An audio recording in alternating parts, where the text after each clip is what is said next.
I have just 24 hours to explore one of the most historically significant cities in the world, Hiroshima, a city forever marked by the atomic bombing of 1945, an event that changed not only Hiroshima, but the course of global history. And yet, today, the city is also something more, a vibrant, welcoming city that rebuilt itself while choosing to remember its past. Even in just 24 hours, Hiroshima reveals many sides of itself. The energy of its streets, the unmistakable flavors of Hiroshima-style Okonomiyaki, and just beyond the city, the sacred island of Miyajima, home to the iconic floating Torrii gate, one of Japan's most celebrated views. So let's make the most of these 24 hours in Hiroshima. First things first, it is dinner time, so I'm already queuing up for this restaurant over here, which has a massive queue, so that's the place to come to. It serves a really traditional thing to eat here in Hiroshima. I will tell you all about that in a second when I'm nice and cozy up inside. And after that, we're gonna be heading to a really fun shopping and entertainment street that's literally starting over there already. The best part is here in Hiroshima so far, the location of our Airbnb. The Airbnb itself has a nice little living room space and bedroom space. It has a kitchen area, a bathroom. It's a Japanese flat basically, and it is literally in the most perfect location. Everything around here was a 10-minute walk from the Airbnb. So I'm gonna be linking it down below, and now I'm gonna head back to that queue. Hopefully it's gonna move really, really fast, and I'm gonna have the food in my belly very soon. So we have table seat and bar seat, counter seat and table seat. Is that okay? Counter is better. Counter is better. Yeah. What is the traditional udon or? Traditional is udon noodle, but so popular is soba noodle. Ah, okay. Arigato. We're starting to make a little bit of progress here. So it has been quite a long queuing time, around 45 minutes. And once you're on this bench seating position, it means you are next. And it gets serious when you get the menu already outside. You select your dish and you order outside. It means, you know, when you're inside, things are gonna get fast done. So the dish we are about to have is called Okonomiyaki, and it is the traditional Hiroshima style, because this dish also exists in Osaka. It is a little bit different though, so I'm really curious to see how this one tastes like. And I feel like it is one of those things you need to make a checkbox when you're here in Hiroshima to have it for dinner, lunch, breakfast, anything. And the name Okonomiyaki translates into what you like. The reason this is the name is because they are very, very customizable.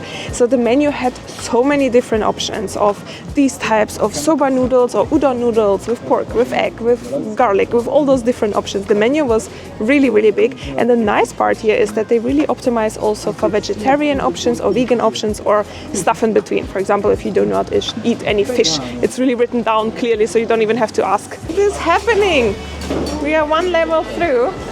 Sorry, so counter seat wait time too long, okay? Okay. So this open this seat, it's okay? Okay, how long is the waiting time here? About 30 minutes. Oh, no. Okay. Yeah, arigato. The place is super compact. It's a little bit sad that they don't have space at the bar at the moment, because that's the whole thing of just sitting and watching how the chefs prepare the food. But you can walk up there and have a look on it. And the way it's basically cooked is multiple layers of things. It starts with a dough base, then a lot of cabbage is added, and then the add-ons that you have selected. And it becomes like this really stacked on high dish with sauces in the middle and spices and flavors and all of the good stuff. So really, really excited to try my first Okonomiyaki here in Hiroshima.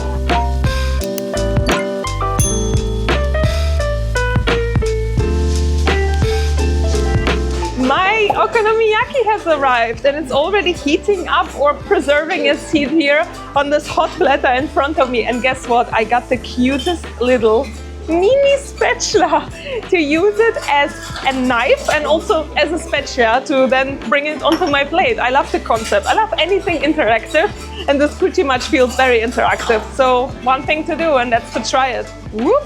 Oh, it looks like a pizza slice. Let's add the spicy sauce, because why not? To my bowl here.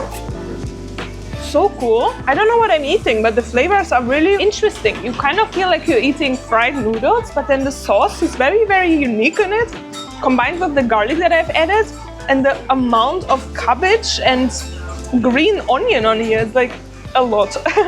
So it's really, really delicious. You know, with these types of things, it's kind of either a tourist trap and it is overhyped and there's a queue because it is overhyped, or it is actually good.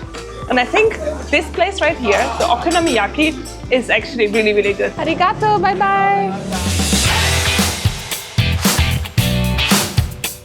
Now it is time to explore this beautiful long street behind me. It is called Hiroshima Hondori Street, and it is this section right there and this section over there where all the people are. So let's go, let's see what is still open now. Well, it starts quite well here with a full-on gaming arcade. It has a little bit of a touch like Tokyo here, at least when it comes to this long street, gaming, all of the fun stuff around. There is really a fun vibe here in Hiroshima. There are so many shops around, literally left and right everywhere around me.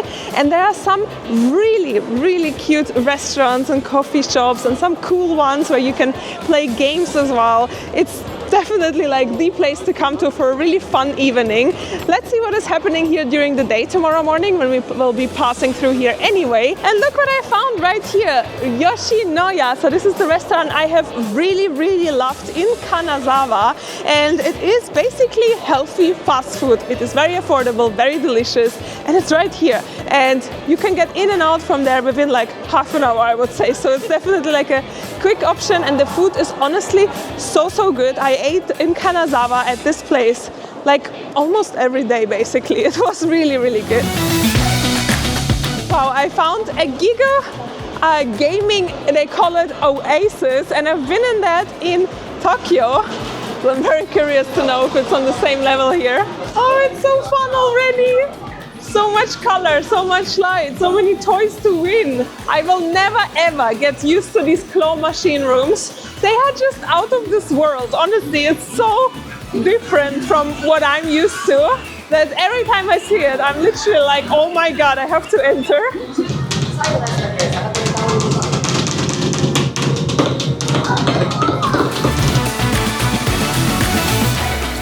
So I knew I'm smelling a lot of different food smells, so I went right, and there's a full-on food market right here. They sell everything here, from meats to desserts to pickled cucumbers. That's interesting. Konnichiwa! Can I ask you, is this market open every week or is there a special event? Special event? Every year or just now? Every year. Every year at this time? Yes. So we are lucky to see it, yeah? Yes. Okay, arigato, arigato. Wow, so we are really, really lucky to see that. That is so cool. It's open 3 days from what I've understood, and once a year, and we are here. And I'm not sure how it's called, so I'm not sure how to Google that. So that is my next task to find out.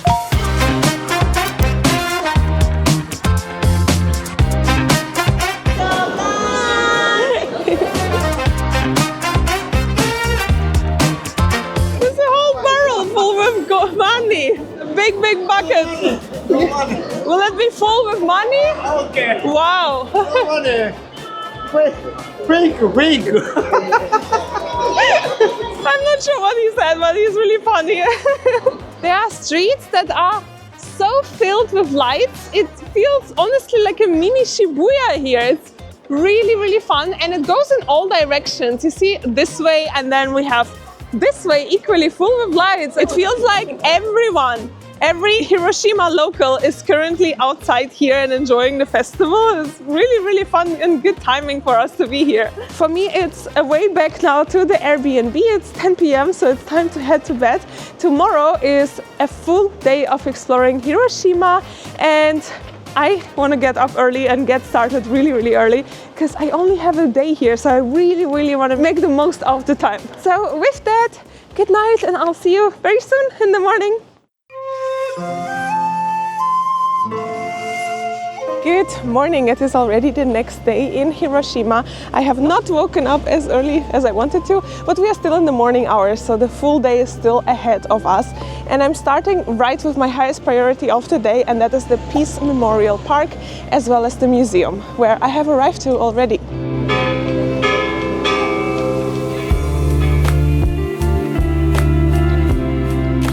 Now, Hiroshima, of course, was the place where the first atomic bomb ever used in human history during a war has landed and exploded in. And to be in such a place, to think about that is already quite crazy. But to be here with your own 2 feet is on a whole other level of bringing your thoughts around that. So this place, this park right here, is really the first step to understand more about everything that has happened. The park is a memory for the victims that have died during that day and at the aftermath of the explosion. But it's also a park that reminds people of the importance of peace, of the importance of not having atomic bombs in the world. And as you walk around the park, you have many stations or like many different places to see, read about, and really have a think through it. As you can see, there are many benches around, so it's really like a, not entertainment park, it's a park to sit at, reflect, and really get your thoughts around it.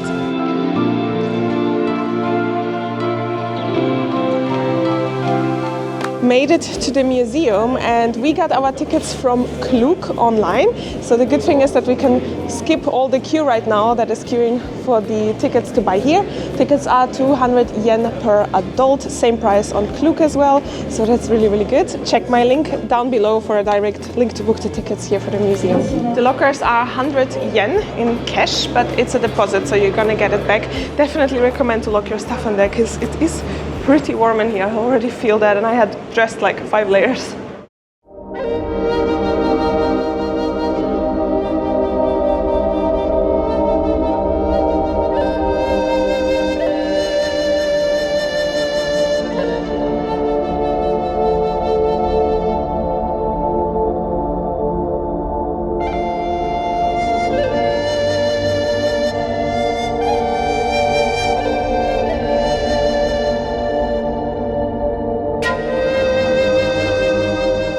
I spent a good 2 hours in there because there's definitely a lot of material to read through. The museum is structured in sections, so it starts with how Hiroshima used to be like before the event, a really thriving big city, and then it moves on to the event, then what happened after the event, the effects of radiation, and it moves on eventually to discuss the threat of atomic bombs, the need for peace, and more information about atomic bombs in general.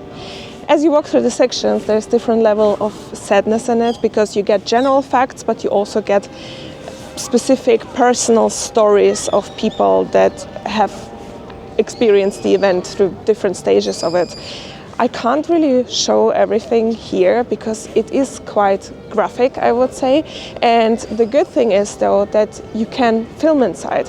For me, that is usually a sign that, the city wants to share what has happened, and they are not, I guess, making it museum entry exclusive. That I found really impressive because usually museums are a non-filming zone, so everyone is taking pictures of things they want to remember, or I was filming in the sections where specific things are displayed, like clothes or items. So it is definitely a really important museum to get to throughout your lifetime, at least once, I would say, although you could probably visit it many times given the really amount and depth of information in there.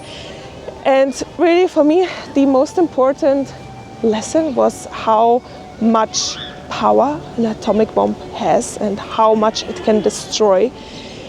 It's absolutely unimaginable. It's so big and so powerful that you can't really compare it to anything else. Like, there are rockets, there are bombs, there are things that happen in the world, but atomic bombs are on a whole other level. So I hope this will never repeat itself in history.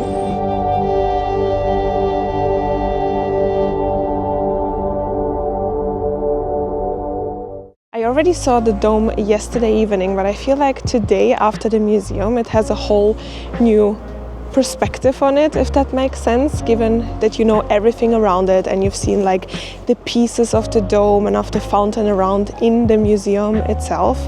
The dome has survived the attack. So the bomb exploded 600 meters roughly above it, and the walls and I guess the metal inside have survived the attack. Afterwards, the city was debating whether to leave it here or to demolish it because it was a painful reminder. But some people said it's a piece of history, leave it there, and it can be like a sign to remember what has happened. So eventually that side has won the argument, and now this is why we have the dome here to look at and see. And I think that was the right decision to keep it here, if I can say that as a foreign outsider, because really to look on it is a completely different story with your own eyes. In a museum you see the pieces, but to see a standing building right here with all the debris that is still there, it's preserved as much as possible in the original form as possible, and to see that with your own eyes is crazy, really. You can get so close to such a historical and important building. Again, like another sign how much the city in Japan just wants everything around to be an educational piece rather than just decoration, if that makes sense, you know, like, oh, it's there, but don't touch it. No, here it's actually come close, learn about it, it's all there accessible.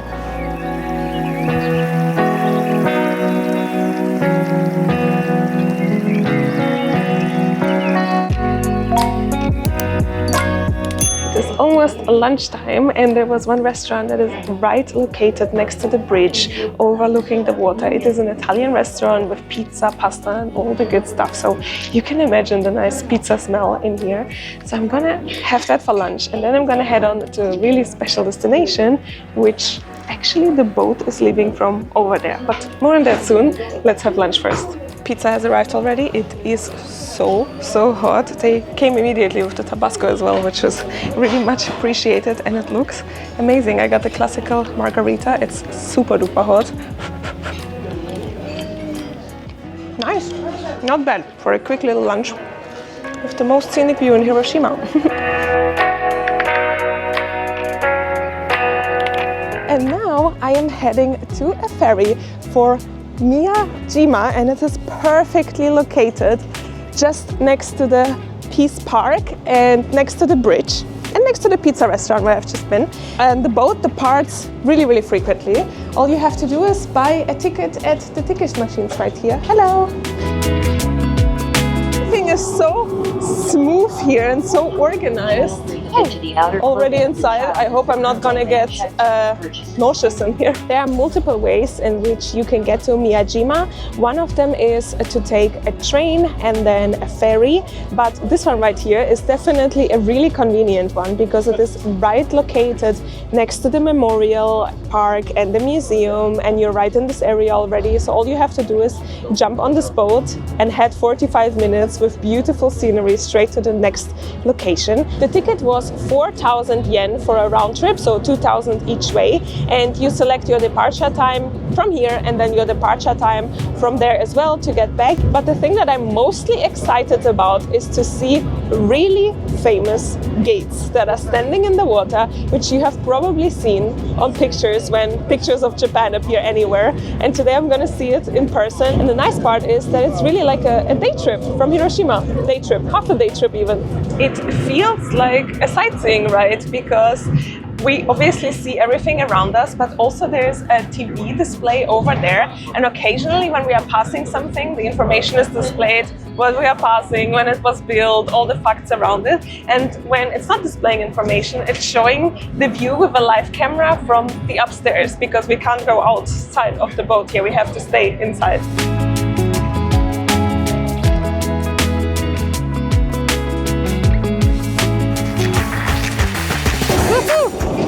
Have arrived. Hello, thank you. This is literally my first sight seeing the sea in Japan. So now I think we have like a 10-minute walk or something from here to reach our end destination.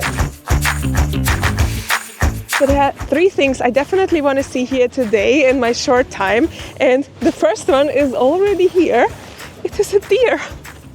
So just like in Nara, they have deers roaming around the island completely casually.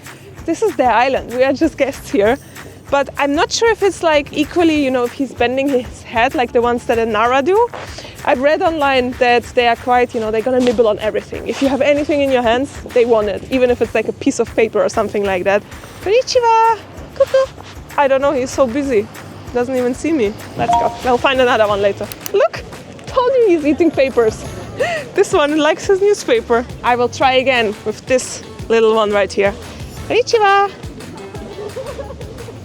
No, he's like, leave me alone. There's another one. Look how he like sniffs all the bags. Konnichiwa! Hello you! Now that has made my day so much better right now. Just a wild beer. No? Why? Could have been such a nice idea for you to do it too here.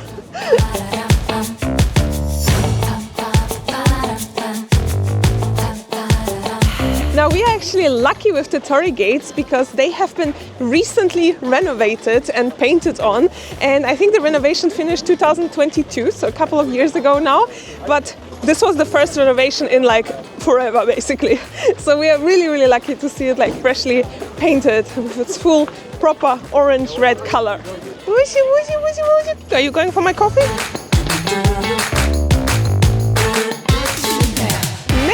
To right in front of the beautiful gate. Just look at it. It's absolutely stunning. It's so beautiful. The only thing missing today is a little bit of sunshine, but otherwise it's absolutely perfect. And we are now in high tide. When it is low tide, you can walk up to it and walk around it and walk everywhere there basically.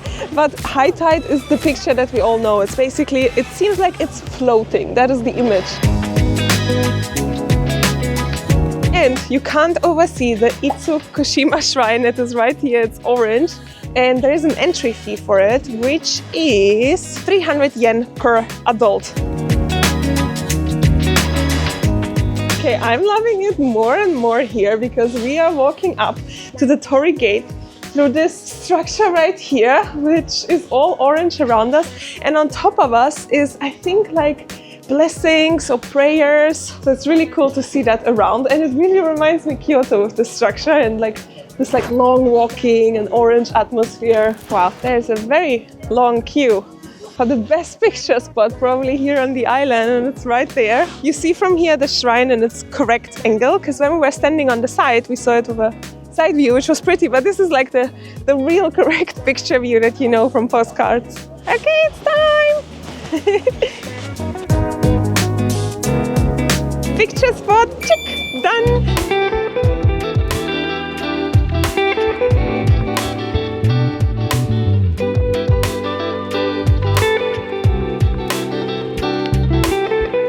I'm heading to my third must-see site here on the island, and it is the Daisho-in Temple.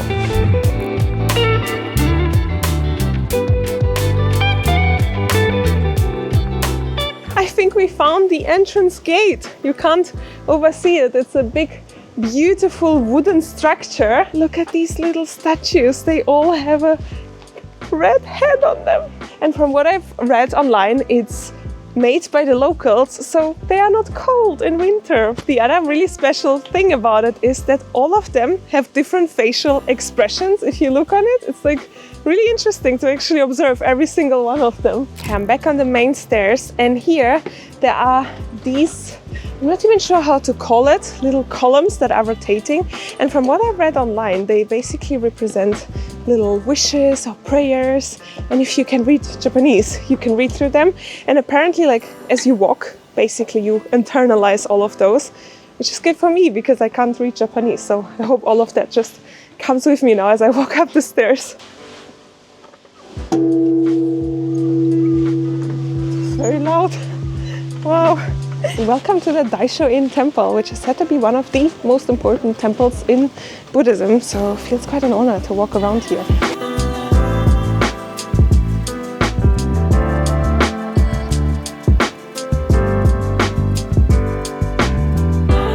Oh my god, this feels so special to be in here. This is all wood around me, and it's carved out, the details on it, and on the top we have a really interesting roof as well with some symbols or pictures. This looks incredible. I feel like I've been transported 1,000 years back. I can't believe it. I would have never thought that near Hiroshima we have beauty like that.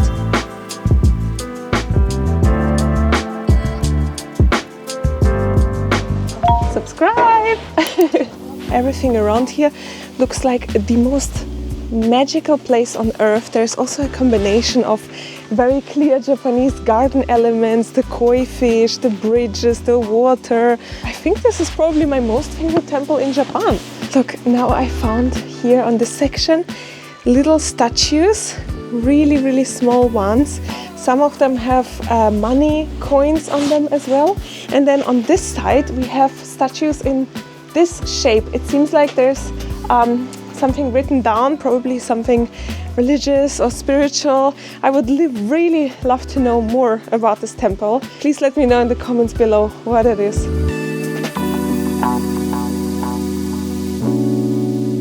Okay, I already made my way back down from this beautiful temple, and with that I need to head going because my ferry back is at 5:30 and it is almost 5 p.m. now. I'm telling you, this is the site you don't want to miss in Japan, and because you can combine it with Hiroshima, it's ideal, really. Making the best of my way back to the ferry, and we are passing the pagoda here as well. Honestly, no matter where you go around here, you just see another thing popping up.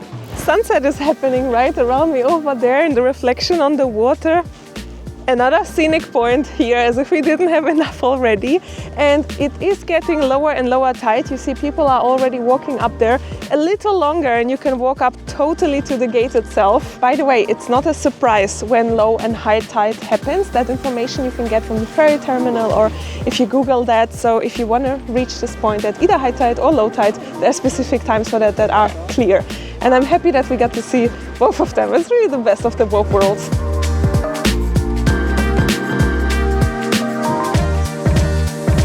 We have exactly 15 minutes, 14 minutes left to our ferry departure. So I'm walking back to the ferry via this road that I wanted to visit as well. It's like the shopping road here on the island. It has so much food around, and there's one thing that I really wanted to try here. It looks like a leaf pastry. You see them there on mass production over there. They are baking it straight up, and you can buy it across the many shops here. And I really want to try one. This one looks hot, it's steaming. So I'm just gonna get one of those. Look at it, it looks like a leaf. Arigato gozaimasu. It's chocolate and red bean. Thank you. Thank you, arigato. She gave us really hot ones. Oh my God, it is way bigger here than I thought. They have so many restaurants here. We could have totally had lunch over here. There is a lot of choice. Getting to the running stage now. I cannot miss this ferry. Okay. Arigato.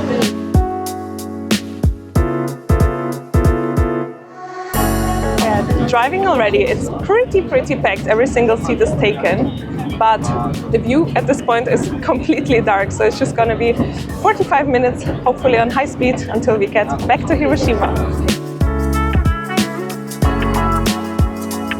The route felt way faster than on the way there. Now it's just like a 10-minute walk via the busy, fun shopping street here, back to our Airbnb. And I have my snack to try, right? Ooh, it's nice and fluffy. And look, it has the shape of a leaf. Really interesting. It definitely feels so fresh and delicious, and the dough is really special. It's like a pancake dough, but really firm one. And inside I have the red bean paste. It's perfect. Perfect little sweet pick-me-up for the late afternoon now.